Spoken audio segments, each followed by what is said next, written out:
Hi, my name is Jeff Miller. This video is a project for Mr. Bellina's Computer Systems and Information Technologies class at Pinellas Technical College. In this video, I'll introduce you to Cisco's PacketTracer. PacketTracer is a simulation software that allows you to construct a network and test its functionality right on your standalone PC. It's a great way to learn networking concepts, and it allows you to experiment with networks and networking concepts. To get PacketTracer, you need to log into your Cisco Networking Academy account, and then once you get in, you want to go to Resources, and then you want to go to PacketTracer and click on PacketTracer. It's going to bring you to the download page, and then you just choose what you want, 64-bit Windows or 32. You also have a Linux, and you have these mobile versions. Whatever you want to choose, go ahead and click on that and download that. And then go ahead and install it. Once you've got PacketTracer installed, you're going to end up with a screen just like this. And I'm going to go through some of the, first of all, let's cover what's in the file menu. It's basically everything that you would see in any file menu, except for the save as PKZ and save as common cartridge. These two are for, we won't go into these, but these two are for creating content like tests. This was what teachers would use to create tests for students. The rest of this stuff is pretty much straightforward. Under edit, same thing, copy, paste, undo, redo, options, you have your preferences, we won't go into that. User profile, algorithm settings. Algorithm settings is something that you will, at some point in time, you could really tweak the data flow, how much data flow you have going through your network using these algorithm settings. But we're not going to use that today. And then the command log logs the commands, if you have it turned on, that you use. Zoom, toolbars are both under the view menu. Tools, drawing palette, and custom device. We'll get to those in a second. Extensions. Extensions are add-ons to the program. We're not going to be using any extensions in this video since this is just an introduction. And then the help. If you click contents, or tutorials, either one, it's going to open a web browser and take you to their website, where you can either get help through the help menu on the website or through tutorials if you click tutorials. Okay, if we come down here, this question mark will also take you to the help website, the same place. So let's come down here and start here. All this stuff is mostly stuff you know about. This is going to, if you click on this one, it'll give you a new page or a new network. This will open an old network that you've made. Here's your save button. Here's your print button. This activity wizard kind of goes along with what I was talking about earlier, and that is there is a system built into this that allows teachers to put together tests. So they could actually build a network and make it have certain functions, and then you would go through and maybe enable the router or enable the switch or whatever they set it up. This is where they would set that up, right in here, and then they could just give you the file that this generates, and you could take the test based upon on your computer, based upon what it is they've set up here. And that's what those two files under the file menu were for. But we're not going to use this. We're going to keep on going down the line here. We have copy, paste, undo, redo, all the stuff that everybody knows about. Drawing palette. Now the drawing palette is something that you can use when you're setting up your network to define areas. If you click in this little glob here, it draws a thing. If you click in your fill color, it'll fill it in with color. You can change the fill color here, and it'll fill it in with the color you chose. Also, you have circles and squares or whatever that is, and and lines. So that's what you get out of the that drawing palette. Let me get a new screen here. Okay. And then over here we have a device template manager. So let me close that for a second because we need to put a device on there in order to do this. So if you open up the device template manager, and you click select and select this, you'll see it came back up. But now under edit it has the name of the router, which is router 0, and you can put a description in there. So basically you can make a template router that you can change in any way. And I think once you add it, it also allows you to make all kinds of configuration changes that you can save this as a template. That's what that's for. We won't really be using that in this video either, but I wanted to show you what it did. Everything else on here, we will be using everything else, basically everything else in here in the rest of the video. So now I want to get into working in this area right here, which is this large white area in the middle of the screen. This is your workspace. This is where you're going to be building your networks at. And if you come down here to the left hand side, you'll see, and you mouse over these things, if you mouse over this, you'll see routers pop up right there, switches right there, hubs, wireless devices. Whatever you mouse over, it's going to put it into this box down here. Right now we're on routers, I believe. Yeah, routers. But we're not going to use a router. We want to go to switches. On building our network, we're going to build a small LAN network, and with a server and a switch. Something very small though. So the first thing we want to do is grab a switch, and I think I'm going to grab this switch right here. You grab it right down from over here, and you got lots of choices. These are all Cisco switches, or you could use generic switches, which they give you here. But you just drag it up and drop it right onto the work area.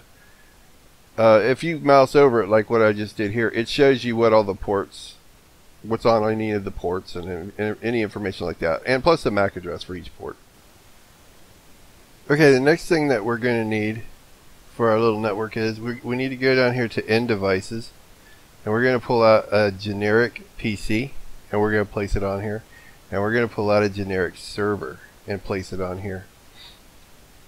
Now we have everything that's going to be on the beginning of our little network here, a PC, a switch, and a server. As they are right now, you can't do anything with it because they're not connected at all. So what you need to do is go to this lightning bolt, which is your connections. And this just gives you, if you mouse over it, you'll see what they are. This is automatically choose connection type, a console connector, copper straight through. We're going to be using this copper straight through to hook this PC up to the switch. When you click on the PC with the wire that you're going to be using, it shows you your fast Ethernet 0. That is your NIC card. Just go ahead and click that, and now it's connected to your PC NIC card. You move your cable over to your switches where you connect next, and your Ethernet 1 0-10/1 is going to be the first one we're going to connect to. And now you can see a red dot here, and there's a green dot here. The reason why this has a red dot is because whenever you hook something, anything that has a MAC address up to a port on a switch, the switch is going to find out what that MAC address is, and it's going to put it in its list of MAC addresses. And that way it knows that whatever that MAC address is on that PC is going to be associated with that port, which is port 0. Now you see it's green, and if you pull this down, fast Ethernet 01 is now up. And it has a, well, the MAC address that is giving you right there is not for the PC. That's the MAC address for this port on the switch. But it has come up now. The rest are still down because there's nothing plugged in. But it's green. That means it knows what MAC address is connected in that 01 port. Okay, we want to do this again. We want to hook the server up, fast Ethernet 0, hook it up to the switch. We're going to hook it up to 0/2. It's red again, but it'll turn green in a second. Alright, now we have a basic network hooked up. It's wired up, but it's not going to work yet because we need IP addresses for the items that are connected to our network. So come over here and click on your PC. It brings up a screen that shows you the physical view of your PC. This is what your PC looks like. Different modules on it. If you go to the config screen, it gives you all the different settings for things. Your desktop is like the desktop on your PC. It has all these programs you can run. And software and services, we're not going to use that on the PC right now. What we are going to use is config. And what we need to configure, Here under global settings, it kind of shows us a lot of stuff. But under global settings, we want to look. We could also go to fast Ethernet down here, and that'll just show us our Ethernet card, our NIC card, network card. As you can see, the IP configuration, there is no IP address here, and it's set up to be static. So let's leave it as static, and let's just go ahead and give it an IP address, a simple one like 1.1.1.1. And if you click subnet mask, you'll see it fills in the subnet mask for you. And in this case, this is a classful address for a Class A network, so that subnet mask is going to be 255.0.0.0. The system knows that, so it just goes and puts it in there. If it's a classless IP address, I don't know if it'll put it in there or not, because I've never tried that. But it will do it for anything that's classful. This is a Class A network, by the way, if you've got an IP address in this range here. Okay, that's it. All we need to do. The PC now has its IP address. Let's go to the server and do the same thing. Go to config, go to fast Ethernet 0, and as you can see, it's set up for static. We're going to go ahead and put 1.1.1.2 into this one, and we'll leave it that way. Now at this point, everything's green. That means the switch is happy. It knows all the MAC addresses for everything on the network, and everything is connected. However, we don't know for sure yet if the PC can communicate with the server. So what we need to do is open up our PC. Let's go to our desktop, and in order to check to see if we have connectivity, let's go to a command prompt, and we're going to run a ping on our server. And our server is 1.1.1.2. Let's press enter, and we'll just wait for it to run. And we're good to go. Our ping has 0% loss. We have complete connectivity. Now what we could do if we wanted to, you could come down here and click once on the name here. You can delete that out, and let's go ahead and put our IP addresses in here so we don't forget what they are.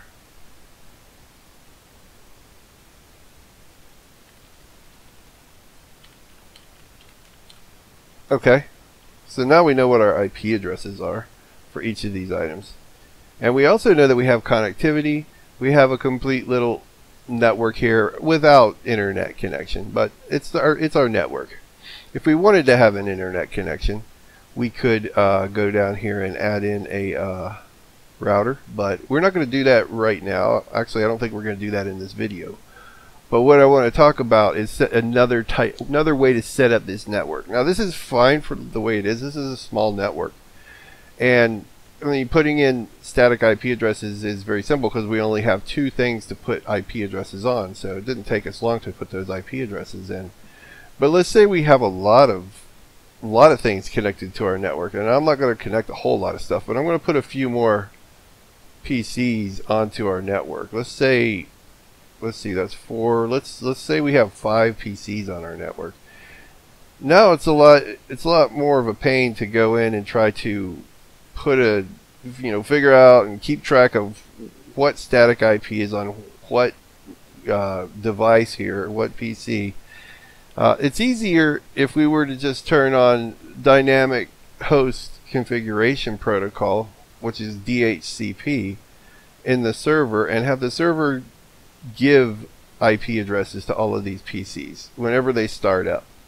That would be a lot easier, and that way we wouldn't have to keep track of what has what IP address, and it would keep us from making multiple overlapping IPs on different machines, which would cause all kinds of problems.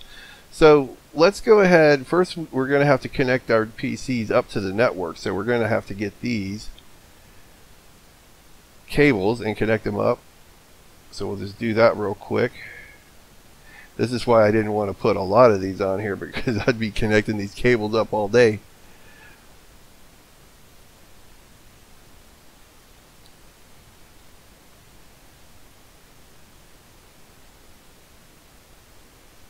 Okay, we got all 5 of our PCs connected to the network. Now what we need to do is go into our server, and then we want to go to services and click on DHCP, because we want to make DHCP assign IP addresses to everything on the network. So the service right now is off, but if we turn it on, we're already set up on the server. It's got an IP address of 1.1.1.2. So everything's good. All we had to do was turn it on. We don't need a default gateway because we don't have an internet connection. We don't even have a router on this network. But so we're going to leave all of that stuff blank. Go ahead and close it.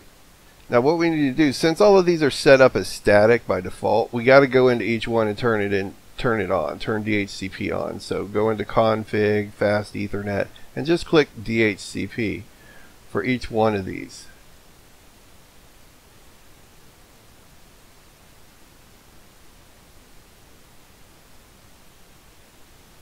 Let's see here.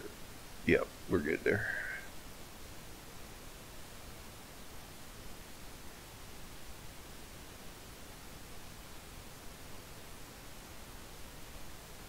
Alright, we should be able to, from any one of these computers now, we should be able to ping. Let's just choose this one. And let's go to our desktop and get a command prompt, and let's try pinging our server. 1.1.1.2.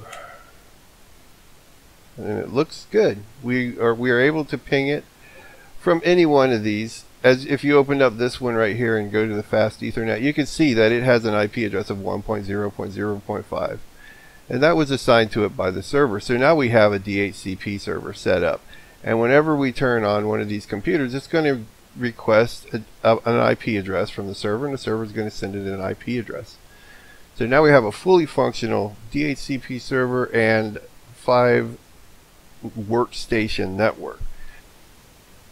Okay, there's one last thing that I want to show you in this introduction video, and if you bring your mouse over to the right hand side, go down where it says real time, there's a little clock symbol. Right behind that is another icon. If you click on that, it brings you to simulation. Now we want to go back here to real time for a second. I want to go to this PC right here, and I want to just ping that server one more time, just to make sure that it's done here. I've found that you have to kind of do this before you go into the simulation, but if we click on this, it brings us into simulation mode. And simulation mode actually shows you what's happening with the packets when you run something. The first thing you want to do, go to show all and none. If you look in this event list of filters, you see there's a lot of stuff here. If you click this, it'll get rid of it all. Then go into edit filters. Now we're going to choose ICMP because ICMP is the protocol that allows you to ping things. It also does other things like traceroute and stuff like that, but it's for diagnosing things over networks. Alright, so now we just have ICMP set up. The next thing we want to do is, I think actually, since we just ran that ping, all we need to do is come up over here to this little envelope and click on it. Now we want to click the start point right here, which is our PC, that we're using to ping our server with, and then click the end point. And you'll see there is a little green envelope on our PC at the start point. At this point, I think we should be ready to play this this simulation. And what it's going to do, it's just going to show you where the packets go. Now you can watch over here because this envelope is going to move, but you can also watch over here because this is going to tell you everything that it comes in contact with. Like when it hits a switch, it'll tell you. When it hits the server, it'll tell you. It's kind of like running Wireshark to see where things go. But in order to start it, hit this auto capture play button, and you can see the envelope is moved to the switch. Now it's moved to the server, because this represents the ping, the packet that was sent to the server to get the ping. And also up in that right hand top area, you can see what it's gone through. It went from 1.1.1 to the switch 1 to 1.1.2 and so forth. And now it's back, and as you can see, it's got a little green check mark. And so that's a way to trace. This is a real simple one, but that is the way. Let's reset this. That is the way that you can check out what's happening on the network. If you had a more complex network, it would be more complex, especially if you were doing something like broadcasting a signal. If you were broadcasting a signal, it would go to everything onto the network through the switch, and you would see that envelope going out to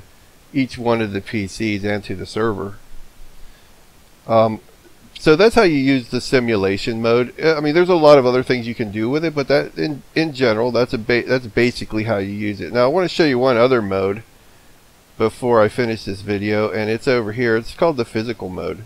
The physical mode is let me get out of simulation mode here.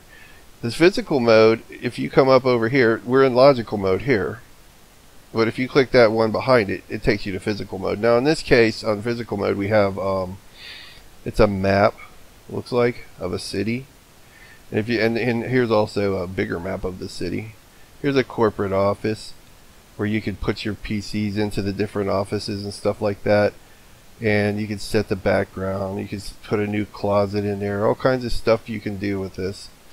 And that's if you wanted to kind of put all your, if you had like a picture, an overhead of your office, and you wanted to actually put these where they would go in the office, you can do that. You can set the tiled background, and let's say you're making a wide area network, or probably more like a metropolitan area network. You can put a picture of the area you're going to put it in and apply it, and then you can put your put your PC, like this PC's over in this building, this PC's in this building, and all this other stuff's in here. You can move it around so you can actually see in real time what your network's going to look like. Let's reset that. Yeah, okay. I should have shown you this too before I did that. Let me go back and put that back on. If you go to viewport, see how you can't really see the whole thing? But if you go to viewport, and you can stretch this viewport out and to where it shows you the whole image. And it also shows the network. I don't know if you can see them on here, but these are the network pieces. So you'll be able to see the whole big picture from this viewport. That's what that's for. You can't, unfortunately, move them around in the viewport. You have to move them around on the work area. So let's reset this. Other than that, I think that's pretty much all I wanted to show you in this video. This is a really great program for if you are either testing, and if you have an idea for a network and you want to test out how to set it up, or if you're just learning, if you just want to learn about how to put together a network, this will tell you how to do it. It'll actually, it's almost like having all the equipment right there and allowing you to hook it up. And learning it is pretty easy to do. I mean, it's pretty self-explanatory. Alright, well that's it. Thanks for watching my video, and have a good day.